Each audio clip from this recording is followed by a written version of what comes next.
Oh,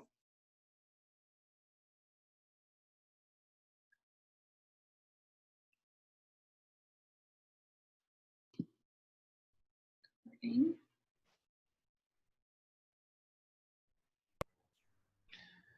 Okay, I think that's off now. Yes, okay. And let me just get my screen up.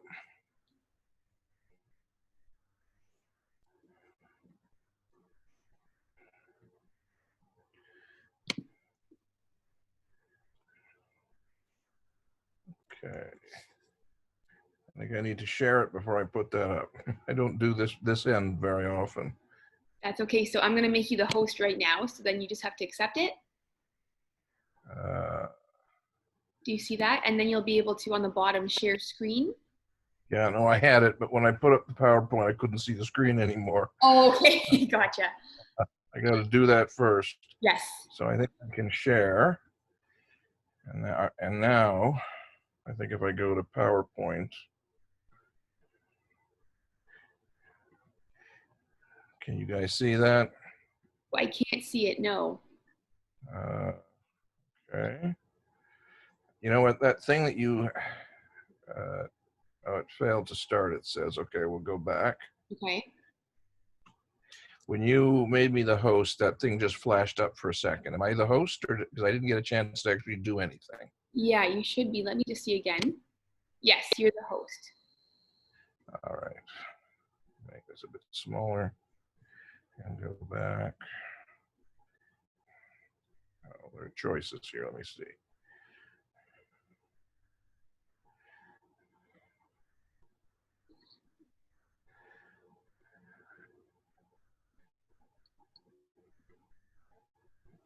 Yes, we got you. We can see you. We can see your screen. And can you see everything now? Yes. Okay. I can't see you. Do you want us to see you? I don't, let me figure that part out. Okay. I know we have it muted for work, so I took myself off a long time ago. So give me a minute. Yeah, no To problem. figure that back.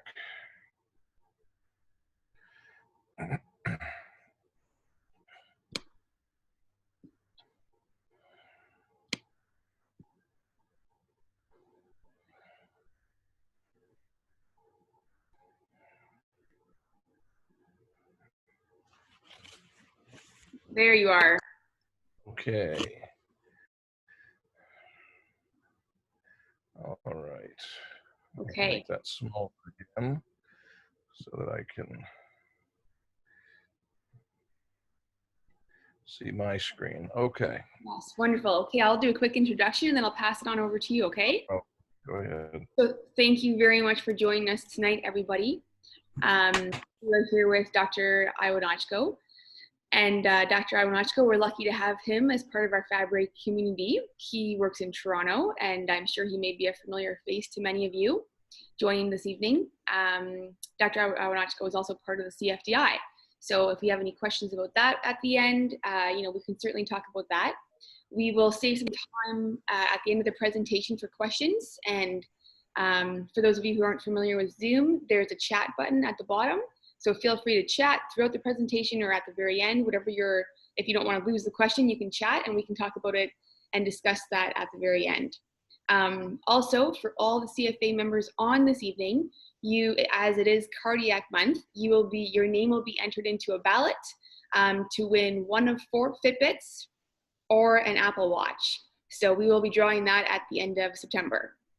So thank you for joining, and I'll pass it over to you, Dr. Iwanochko. Okay, thank you very much for asking me to speak again. And I'm just going to do an overview and review of some of the aspects of Fabry's as it relates to the heart. And then that hopefully will give you a bit of an update and some information that will give you a sort of a baseline as to why we do the tests that we do and what they mean. So I just have to figure out how to get my screen to go forward. There we go. So as I'm sure you know, everything in medicine, there are mountains of information that's available and is known about it. Fabry's disease is no different. I obviously can't go through all the specific details, even of what's understood in cardiac Fabry's, but I'll try and graze the surface, do some background to bring you up to date and hopefully share some useful information. As you know, Fabry's disease discovered or co-described by two physicians, Anderson and Fabry, back in the 1800s. One was a dermatologist, the other was an internist, and these are the people credited with the initial description of the disease. It is obviously, as you know, a genetic disease. It's X-linked. It's carried on the X chromosome, and that produces a unique disease picture in men as opposed to women. You all, I'm sure, have been through these with your geneticist, just to explain how the disease passes it on. If we go on the left side of the screen, if you have an affected father and an unaffected mother, then you're going to have two carrier daughters and two unaffected males in that immediate family. If you have an unaffected father and a carrier mother, then that union will produce only an affected or an unaffected male and a carrier female, as well as the potential for a unaffected female. One of the challenges of the disease, especially if there isn't a family carrier that's known, is actually discovering that you have Fabry's disease. It's what we call a multi-system disease. It affects many systems in the body. It begins very early with, unfortunately, extremely non-specific findings.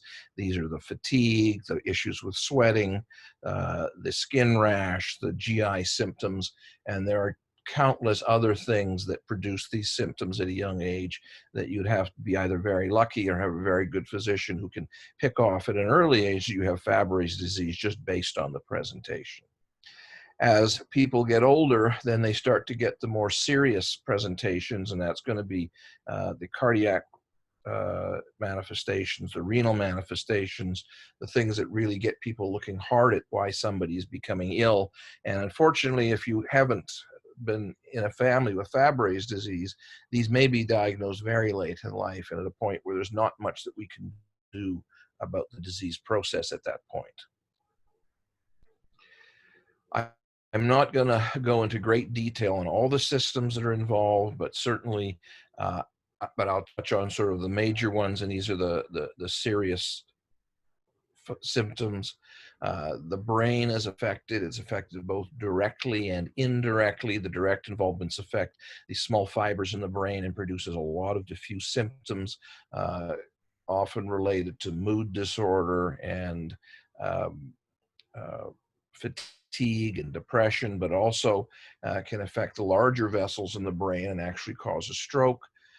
The probably commonest cause of stroke in people with Fabry's disease is actually related to what Fabry's does to other organs, such as the kidneys and the heart, producing conditions where patients will develop atherosclerosis, plaque in the arteries, or actual clots that go to the brain and cause damage. But either way, they're all related to Fabry's disease. Kidney disease, probably one of the commonest, probably one of the commonest complications of Fabry's disease in males, occurs unfortunately silently. And again, if you're not in a Fabry's family, by the time you present to a renal clinic, you may well already be in advanced kidney disease, and the diagnosis may be made at kidney biopsy, but often at that point, there won't be a lot that can be done to extend the life of the kidney before dialysis. When I started giving this talk almost 15 years ago, this was the commonest cause of death in patients with Fabry's disease. Unfortunately, since that time, as we learn more and more about the heart is probably now the commonest cause of serious events in patients with Fabry's disease.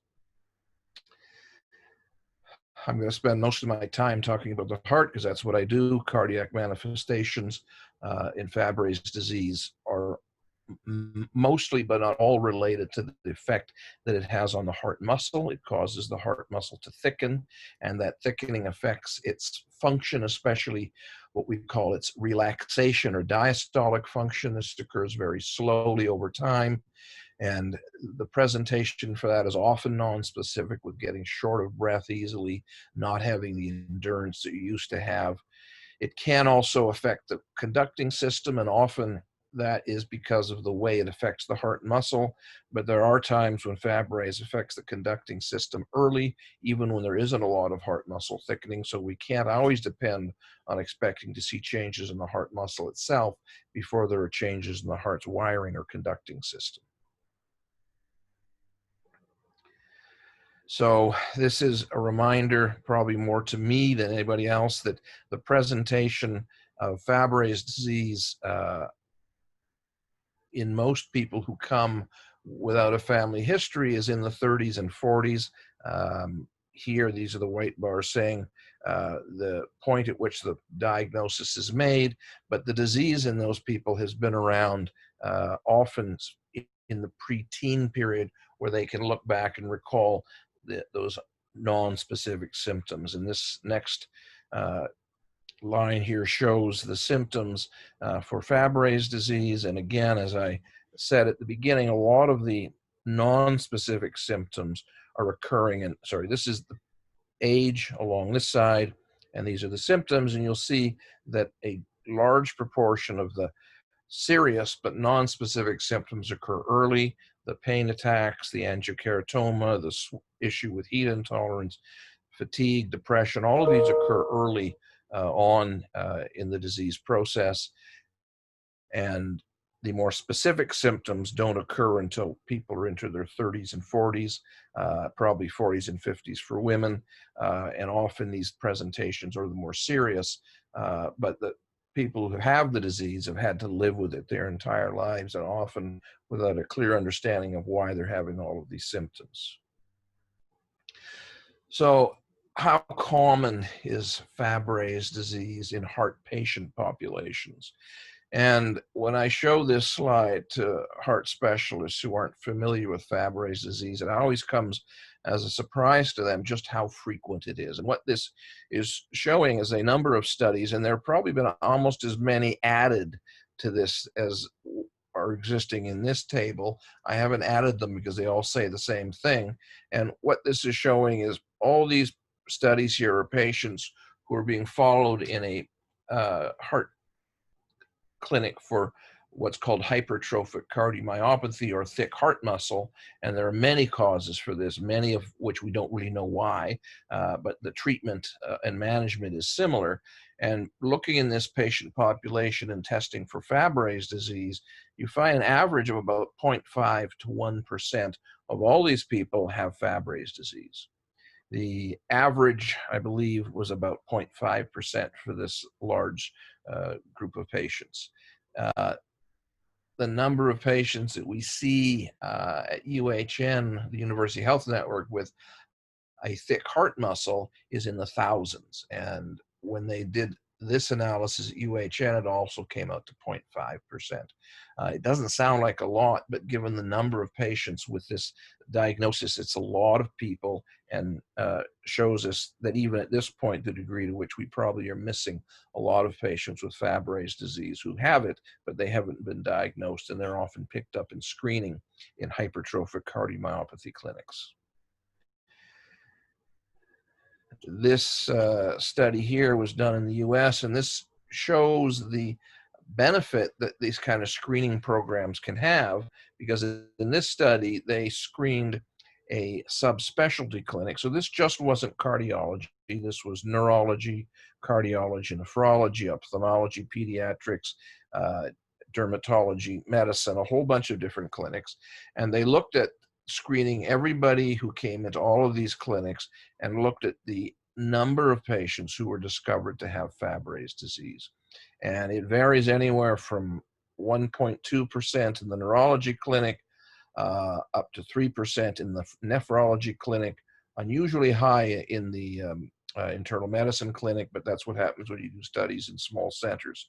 So that in itself was important, because as I recall, they found somewhere in the range of 35 patients with Fabry's disease. But when they then went back and looked at the family members, they came up with 86 affected family members who were only discovered because the primary patient was discovered in these clinics, and the disease in the family members was mostly quite serious. So 68% of them had cardiac involvement, 45% involvement of the peripheral nerves, 45% with renal involvement. So the screening not only was beneficial for the patients who were discovered in those clinics, but for all the family members who had not yet been referred and didn't even know that they had a genetic disorder. So in Fabry's disease, I said that in the heart, you wind up with a thick heart. It's called a restrictive or infiltrative cardiomyopathy. And when we don't know what the cause is, that's the generic term we put on when we see the heart being thick on echo or on MRI. The interesting thing, as we understand Fabry's more and more, is that the amount of mass in the heart is only accounted for in a very tiny degree by the actual material that's stored. And this below here is an electron micrograph showing the sort of typical, looks like an onion cut in half, onion skin type lesions that occur in the lysosome in the cells of people with Fabry's disease. But only 3% of the entire mass of the heart, the increased mass of the heart, is this actual storage. The remaining 97% is the heart's reaction to this material being within the cells, causing those cells to become larger and thicker and more massive. And that thickening or hypertrophy is in a very complicated way related to the presence of the material, but that thickening is not because of the material being stored there. So in one summary slide, the way I look at a spectrum of disease in Anderson-Fabry's and the heart is that we have sphingolipid. It's stored in multiple sources, the endothelium being one source. It's stored in the endothelium everywhere, but if we just look at the heart, the major issue are the cardiac vessels and the small blood vessels that feed the heart. And when the endothelium is impaired because of the storage there, those blood vessels don't react normally. Normally, your blood vessels will increase size and decrease size and move blood around inside the heart muscle as it's needed, and all of this is regulated automatically by the lining of those cells called the endothelium. And when that's not working properly, the heart doesn't get a proper blood supply. And it's not because the big vessels are blocked, the thing that we think of as a heart attack, that you go in the middle of the night to the emergency department and you get a stent put in. That's what we call an epicardial or a large vessel. This is all occurring at the small vessel territory. And that impaired blood shunting, that impaired autoregulation, does cause damage to the heart muscle, and it's responsible for the scarring that occurs in Fabry's disease, and to some of the things that I will explain later on as we look at some more images. I already told you it gets stored in the cells, and this causes the cells to react into hypertrophy or thicken. That thickening also affects the ability of the heart muscle to supply itself with blood, because a very thick heart muscle has a hard time getting blood through the entire wall in an efficient way. And so the parts of the heart that are near the middle that get more of the squeeze when the heart contracts get less blood and become scarred and fibrosed.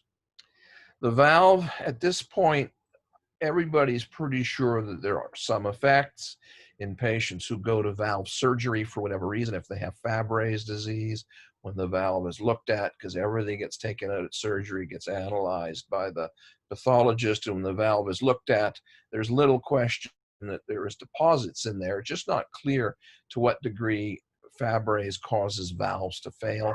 There is a study that Dr. Udit in Alberta and some of the others in the Fabry's group are starting to collect this information and look at, but at this point there isn't any clear understanding as to what happens to the valves in Fabry's disease. The conducting system is the heart's wiring. The heart has its own, what we call pacemaker. It's a group of cells that tell the heart how fast to beat, and they respond to different stimuli when you're sleeping and at rest. they slow the heart down because they know you don't need to go as fast and you have to get up and run somewhere. The heart's pacemaker will tell it to speed up, and it communicates that through a series of specialized tissue called the conducting system. You can think of it like wiring that runs through the entire heart and helps the heart contract and beat at the right rate.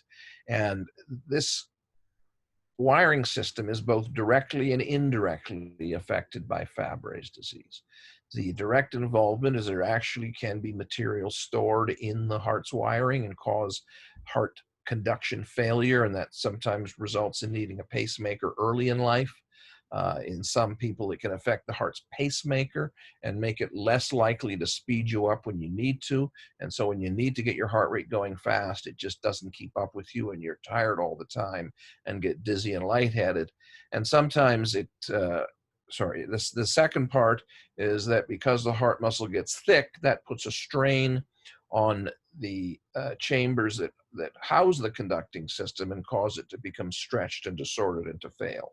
So either by direct or indirect, we're always concerned about the heart regulation and the heart rate and how the heart responds to stress, because these are our earliest signs for looking at disease in the heart conducting system. I'll skip that because I just said that already. And this is just showing an example. And I know this won't have a great deal of meaning, but I'm just going to go through this. This is the same person who had studies done at the age of 20, 40, and 50. And this is studies done prior to universal enzyme treatment. And here is a relatively normal looking heart on MRI, a heart tracing that's normal, and a biopsy that's completely normal. And by that time that person gets to 40, there's all these gaps in all these open white areas that are storage material. There's a little white line here that is called gadolinium enhancement, and that's scarring in the heart. And the voltage on the ECG is high. This happens when the heart becomes thick. It's called left ventricular hypertrophy. And by the time the same person gets into their 50s, there's large gaps of white material, because the reason it's white is that when they do this particular type of stain, when they stain the tissue, they use a compound that removes fat. And so the lipid storage material just washes out and leaves all the white holes in the slide. The heart now is much thicker than over here, and definitely than over here. You can see this is the heart muscle, how thick it is. And all of this white material back here is gadolinium scarring. The heart is now thickened and scarred.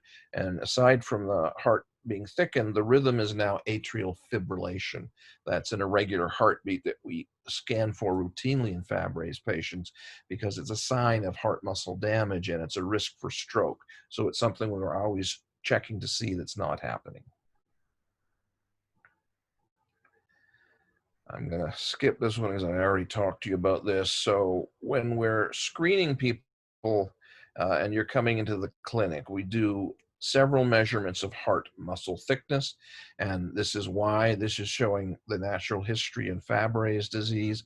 And what this is showing is that by echocardiogram, sorry, I went the wrong way, about half of males will have a thick heart by the age of 50. And half of females will have a thick heart by the age of, sorry, not half, 38% by the age of 55. And this phenomena, when it occurs in someone who's not known to have Fabry's disease, is often what brings them to the attention of their doctor. They go in for a routine physical, they have an ECG, it shows that there's some funny changes, maybe the heart's a bit thick, they get set for an echo and it shows abnormal thickening of the heart, and then they get sent off to a cardiology clinic that specializes in that. And this is the sort of phenomena that leads to that 0.5 to 1% discovery of Fabry's in the heart, in the hypertrophic cardiomyopathy clinic. The rate of progression is also something we look at. It's actually one of the treatment criteria. So it's not enough that the heart muscle is abnormally thick, but we're also concerned about how fast it's thickening, because we know that when the heart is in its rapid thickening stage in men, it increases quite a lot. And you can see the slope of this curve, it's going up very rapidly at about 6 to 7 grams per meter squared per year. That's how we measure heart mass. And if you have a rapid progression, that even if the heart mass is not significantly abnormal, the rapid change is enough to flag you for attention in the clinic for us to look carefully to see whether or not you should be having treatment. The commonest way to look at the heart in a cardiac imaging center is echo. Echo is widespread. There is discrepancy across the country. We have a lot better access in Ontario than in BC, but that's life. That's how medical systems can be set up. But either way, it's pretty common. It's easy to get. That's the good side. The bad side is a lot of Fabry's changes are really non-specific on echo. And the best that you can hope for when you're coming in, if you're not a Fabry's patient, is someone will see the heart's thick and send you off to somebody to be figure out why that is. And now in many centers, that initial testing for an abnormally thick heart in someone for whom we don't know why it's thick is a genetic panel that includes Fabry's. It would be nice if there was a specific echo finding, and over the years there have been different things that have been thought that they might be specific, but for routine clinical echo, what you'll do at the hospital or in the clinic somewhere, there really isn't a specific echo finding except from the heart being thick, and that in itself should get somebody's attention. MRI is probably the most specific, and I'll talk a bit about this. Unfortunately, MRI, and more specifically cardiac MRI, is not particularly abundant pretty much anywhere. There are some centers that have more. There's probably more in some places in the US, but it's certainly available across Canada, but it certainly can't be a first step or a routine. So we talk about gadolinium enhancement, and all that is the imaging agent that they inject during the MRI, and that gadolinium goes to areas of inflammation or scarring. And so if you're having the early inflammatory changes in Fabry's disease, we'll see this.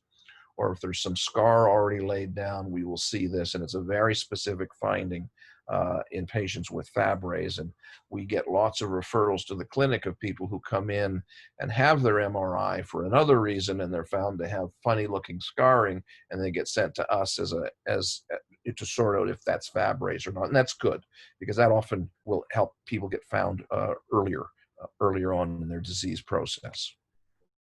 And this is just the same thing, just showing different degrees. The gadolinium is this white line. The black is the heart muscle. This white line here is the gadolinium enhancement, and that's just the transient absorption of that material into an area of inflammation or scarring. And in Fabry's disease, it occurs in the middle of what's called the posterior wall. It's a very specific spot. We're finding now, as we're doing more and more MRIs, that other things can do the same thing, but it's still, Fabry's is the commonest, and it's often a reason why we get asked to see people.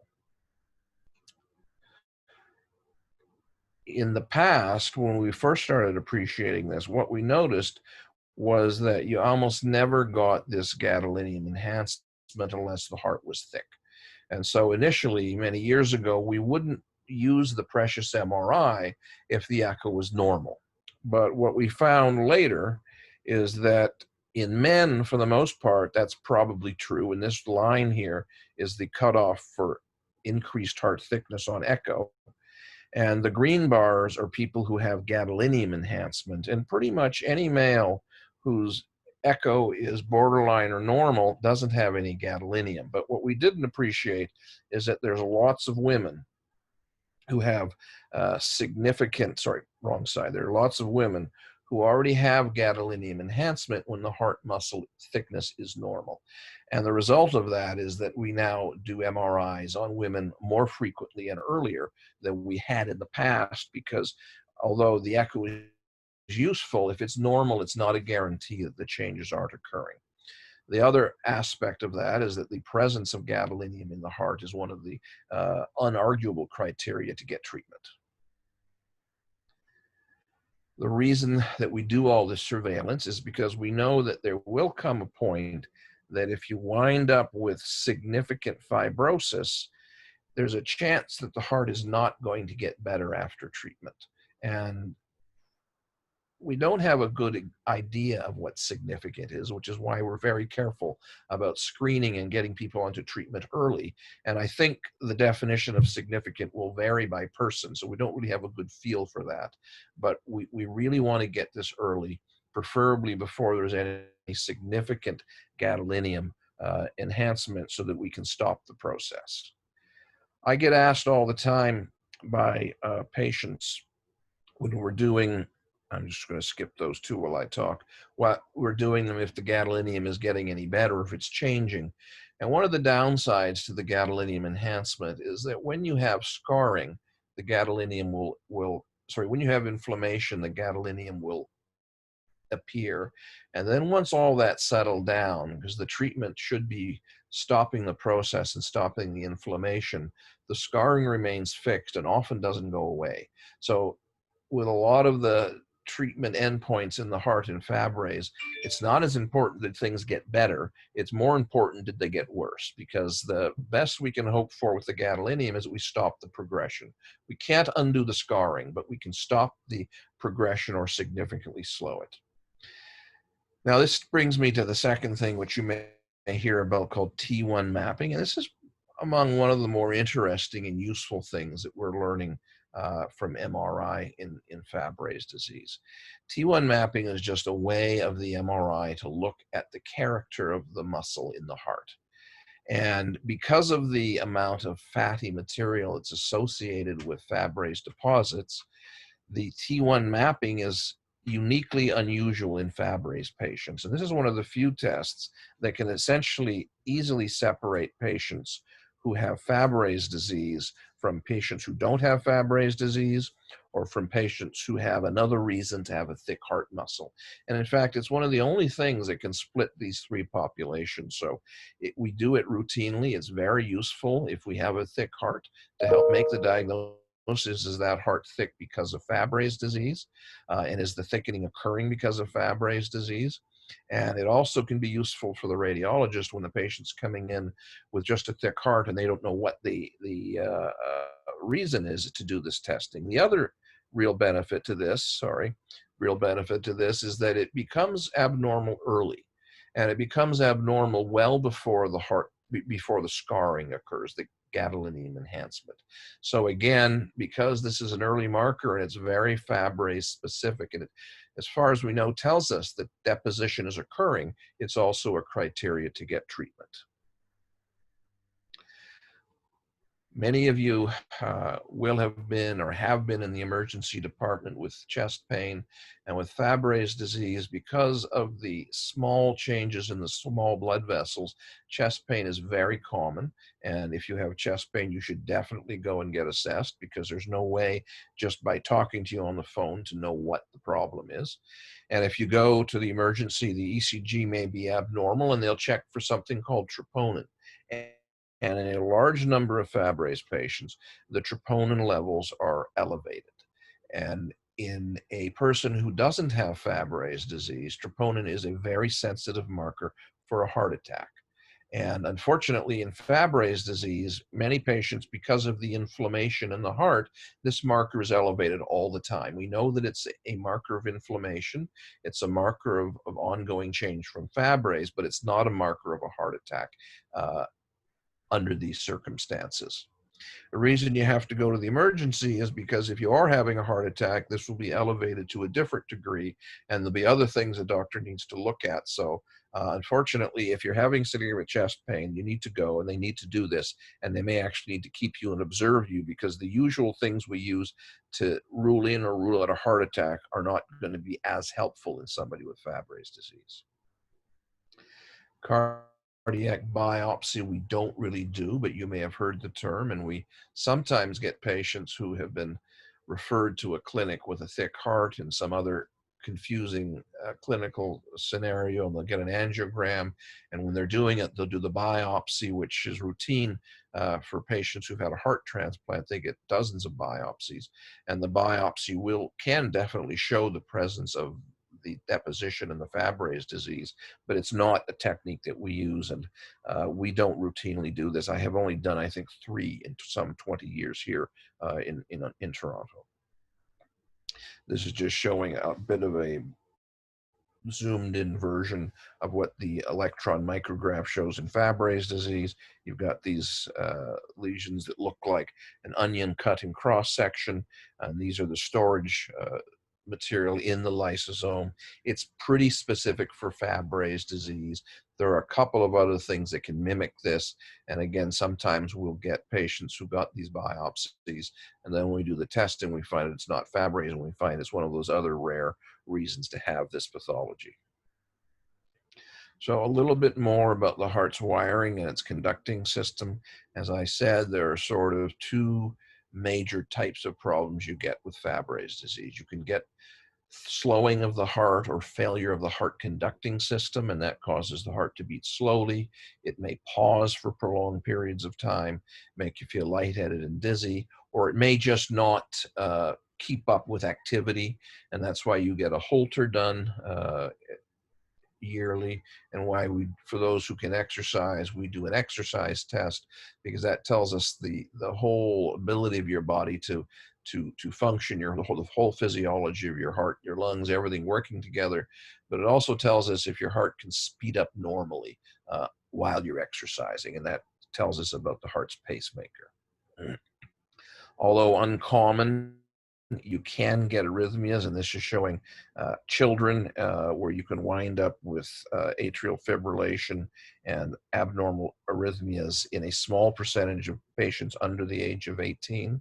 Common, very uncommon, but it can occur. Atrial fibrillation occurring actually quite commonly in patients with Fabry's disease when they're older.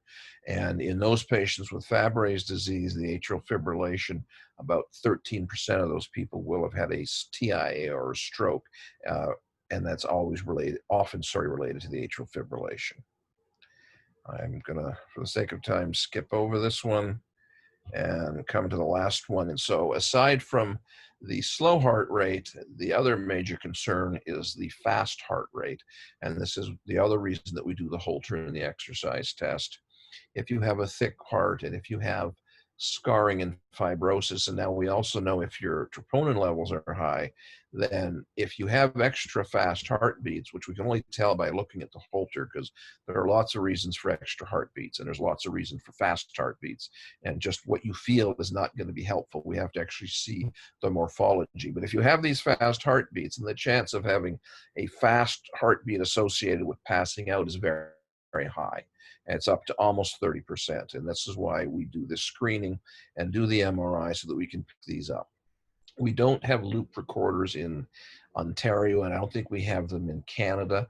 This is a device that's implanted and records heartbeats continuously for weeks while it's in you. It's kind of like a pacemaker, except all it does is record.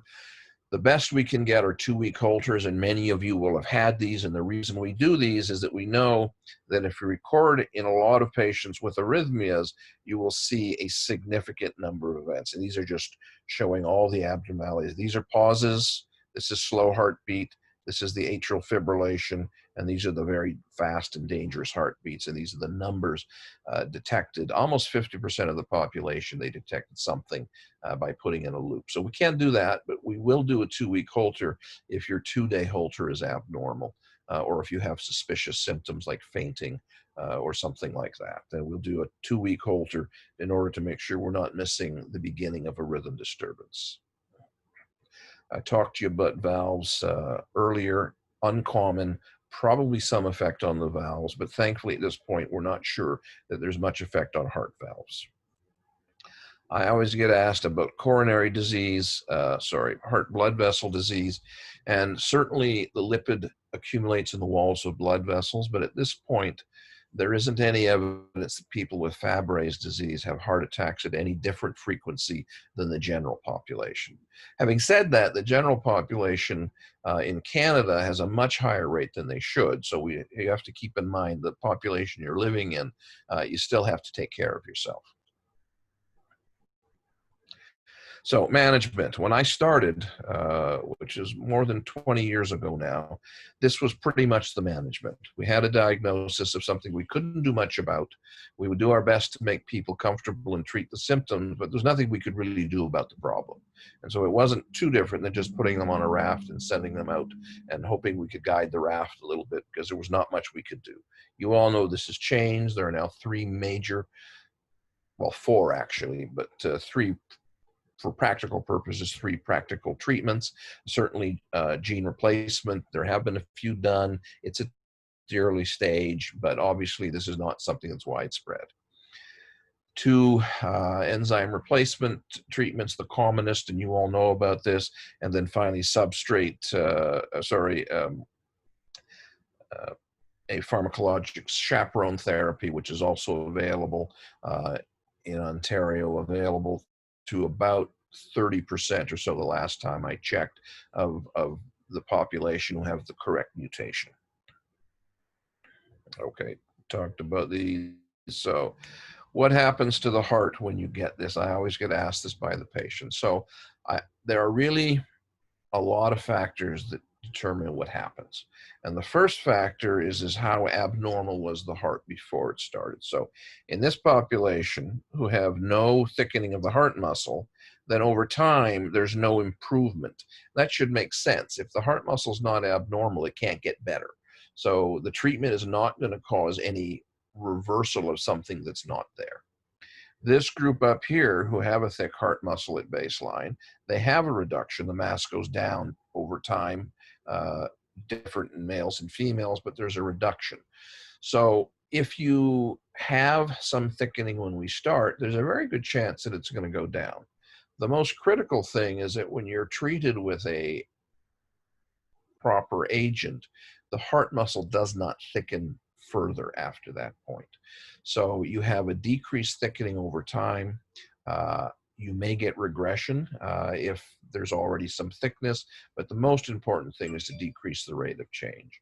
The one provision to that is that we know there are patients who are way at the end of the curve who have had Fabry's for a long time. They have lots of scarring and lots of thickening. And in some of these patients, the ongoing damage is unrelated to the Fabry. So if we give the treatment and we stop the effects of the deposition, the changes in the heart are already going to progress on their own and have nothing to do with the Fabry's disease. And so it is possible that in advanced cases, we're not going to be able to do anything with the treatment. So CFDI, I'm sure are all aware of this. The goal was to provide patients, Canadians with Fabry's disease, with access to enzyme treatment. We wanted to make sure everybody who received treatment had the best chance for a benefit. And this is a large group of people. This slide probably needs to be re-updated, but it's a large study across all of Canada. Essentially, when the study started, the goal was to get anybody between 8 and 85 in Canada who known to have Fabry's disease into the trial. There were essentially three arms. The first arm was basically everybody on enzyme, and it only obviously considered ERT because the other treatments didn't exist at that time. So patients on enzyme who were already on it, that was cohort 1A, they were left. Patients who weren't on enzyme but fit criteria were randomized to one or the other. And then at the end, the third group, are those who had disease but either didn't want treatment or didn't yet meet criteria. Patients were randomized. This is showing the various curves. We're now beyond 460 for a total number. And the follow-up is now out beyond well, the 10-year follow-up is coming. It's not ready to come out, so I can't talk much about the next paper. But the composite endpoint here, and probably the most important one that we always get asked about, is here, and I'll go back because I've got these out of order. Is there a difference between the treatment? Even to this point, the new data would suggest there's probably no difference between the two treatments. The important slide here is that in the trial, we did our best, and we continue to try to do our best to make sure you take care of your heart. And if there's one thing that you want to remember about your heart is that you only get one and you have to take care of it in all manners. So certainly getting the ERT, getting the treatment, that's critically important, but you also have to take care of everything else. And so in the trial, we were careful about monitoring your blood pressure, making sure your cardiac risk factors were treated, your blood pressure, your cholesterol, your smoking, your diabetes, all of that stuff. And this certainly had no minor effect in the outcome of the trial, but keep in mind, this was the same for both arms of treatment. Let me skip to, I guess, this one. This is the other important trial. And even though there was no significant difference between the cohort 1A and 1B in men, there is, and I don't have the data for the new, don't have the information for the new updated data, but there appeared to be a significant difference in the benefit to treatment between cohort 1A and 1B in women. So if you remember that cohort 1A were people already on treatment prior to the trial beginning, and 1B are people screened and placed on treatment because of meeting specific criteria. The best explanation I have for this difference is that prior to the trial, women were less likely to get on treatment because even though it's only about 15 some years ago, even at that time, people's understanding and willingness to place women on treatment in a general sense was probably less aggressive than for men. And when the trial was introduced, all of that bias was erased because there were specific criteria. And if you met them, you got treatment. There was no argument about whether you got treatment or not, or whether the doctor thought you should get it or not. If you met the criteria, you got treatment. And I think this is one of the major strengths of a trial like this, where we set specific reasons to get treatment. And it's not so much about denying treatment to people, but it's more about getting people treated for the right reason. And I think in the case of women, got treated more often and earlier. So all of this is pretty obvious. We know we're in Canada here. We have a good central health insurance system. We're able to get a trial where everybody across the entire country gets the same access to the same treatment. And thankfully, up until now, we're able to get, without too much effort, acceptable treatment for everybody.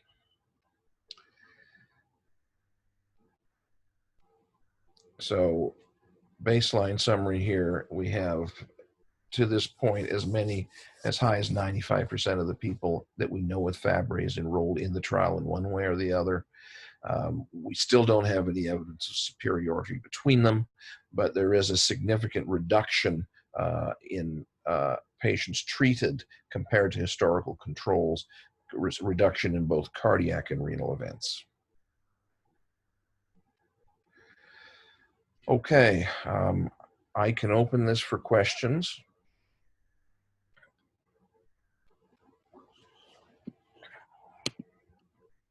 That was wonderful. You are a very good teacher. Thank you so much for this. Okay, thank you. So I've had some questions coming in throughout the presentation, so I'll repeat them to you, okay? Sure, I don't see the chat box. Okay, tell me. Okay, yeah, so there's one there's a chat, so you can either pull it up, but I think some people have been messaging me privately as well, so I'll read you those ones as well. Go ahead. Okay. Is it dangerous to have a high troponin level for a long period? And what is considered high? Yeah, it depends on, I don't want to get into all the specifics because there are two ways of measuring it. So, and there's nothing wrong with either one, but I can't give you a number because they won't make sense depending on how they're done. So we talk about how far above normal. So anything that's more than 20% above the normal is enough to flag attention, get you referred. A few points above can often happen for technical reasons, but when the troponin is elevated, it means that there's damage going, unless there are other things going on, because sometimes people have had a big stroke or have a severe pneumonia. There are other things that can elevate it. But if you're otherwise healthy and you don't have any other significant illnesses, then if your troponin is elevated, it's leaking from the heart muscle. And we all of our muscles leak enzymes, so there's always a little bit leaking. But when it's above the, 20% above baseline, then that is enough to get people concerned that you might have had a heart attack. And the concern is that if you miss a heart attack, then there's a blood vessel being occluded, causing scarring and arrhythmia. And that's not the same as with Fabry's, where this is happening at the level of tiny vessels, thousands of them, causing diffuse damage. So it's not an acute concern. It's not something that's we're happy to have happening, but there's no treatment for it aside from enzyme treatment.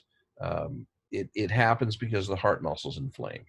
And we know that high troponin in a patient with arrhythmias and a thick heart is a bad combination. That's why we are quite aggressive on getting those people treated. We'll put you on antiarrhythmic agents. We'll do the 2-week Holter.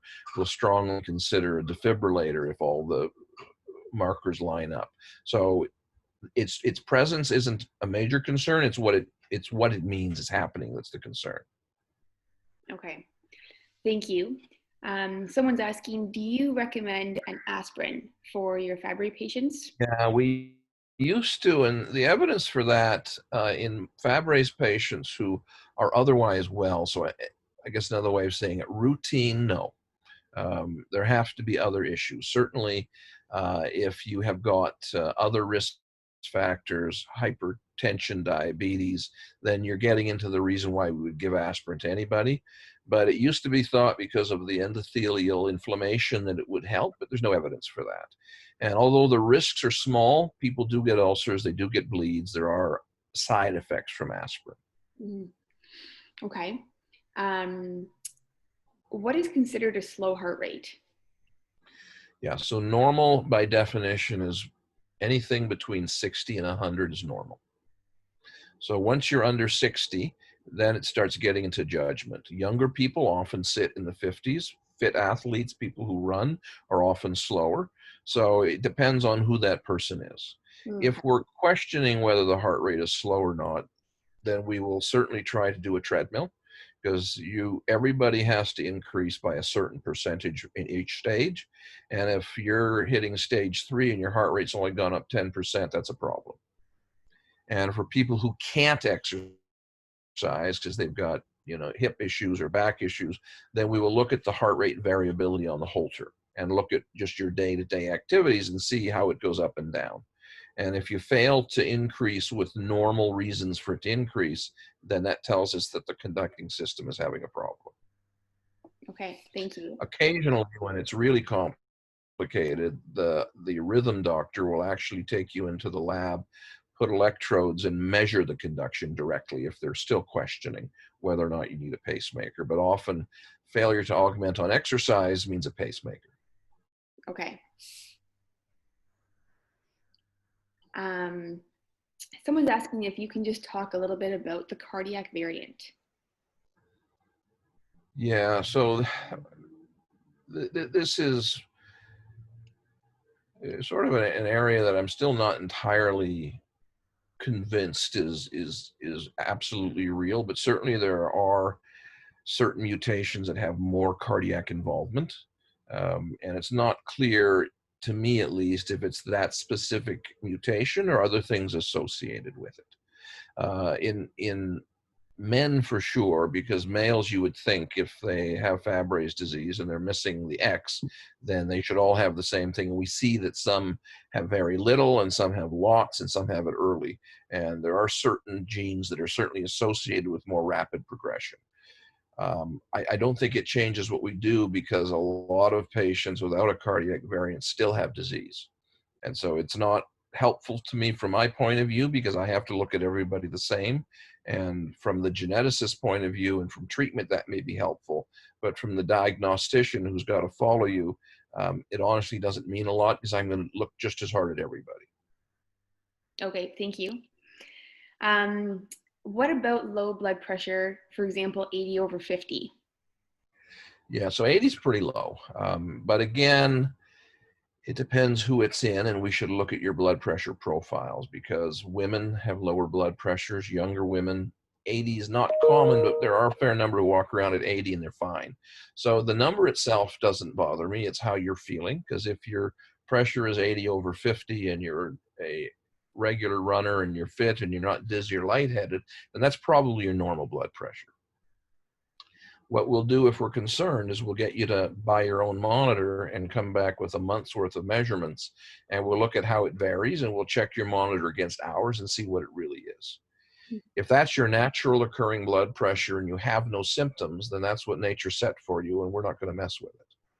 If you're getting dizzy when you stand up, then that's a concern. And I have a small number I don't think I have any with Fabry's, but I have a couple of patients. We actually, and this is, doctors hate to do this, we actually tell them you have to take more salt as your sodium is low and your pressure is low, and you just need to have some broth or something else to keep your pressure a bit higher.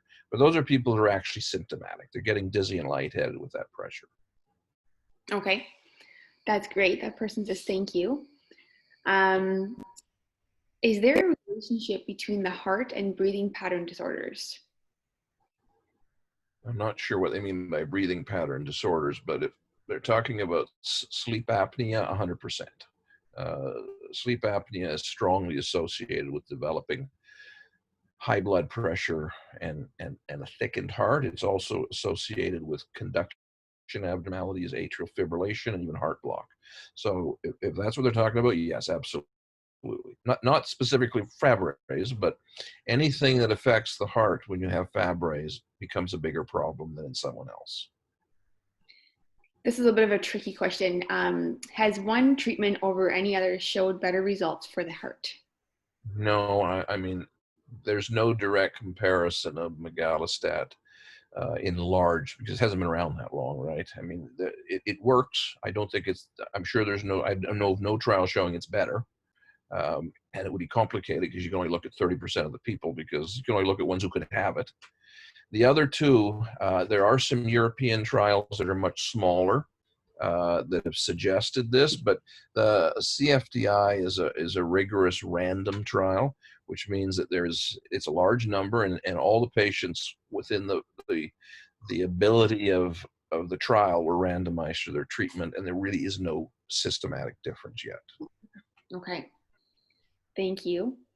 And